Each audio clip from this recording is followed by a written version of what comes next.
Hi everyone, my name is Urvi Panolil. I'm from India. I'm 23 years old.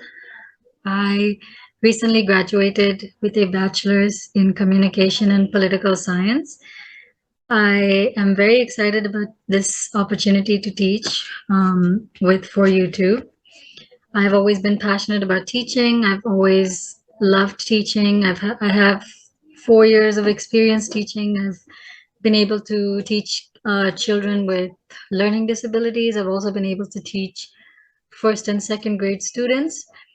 And also, when I was doing my bachelor's, I was able to teach people who were learning English as a second language. So, yeah, I'm very passionate about it. I love teaching, and it would be a great opportunity for me to work with For You Too. So yeah, that's me. Today I'm going to be talking a little bit about the past simple tense. So first of all, what is the past simple tense? It simply means when we use verbs or doing words to talk about something that happened in the past or something that's already done or it's happened. So what would be a good example of that? So for example, David pushed Rita on the swing at the park. So here, David has already done the action of pushing Rita on the swing. It's already happened, it's over.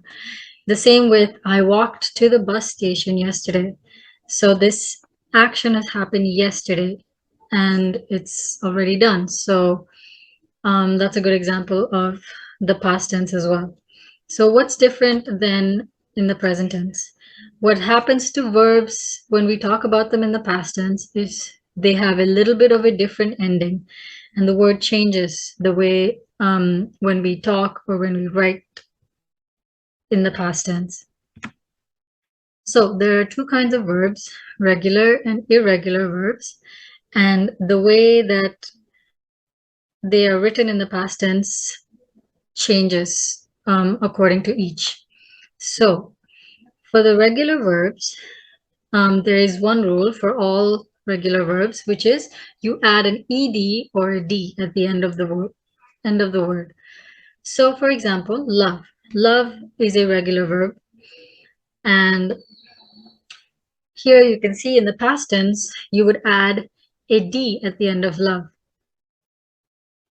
And the same with type. Type also is a regular verb, and you add a simple d at the end to make it in the past tense. So I've written sample sentences here.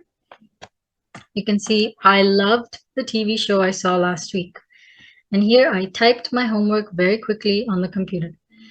If we go back, we can also see that push and walk are also regular verbs because you only add an ed and an ed at the end.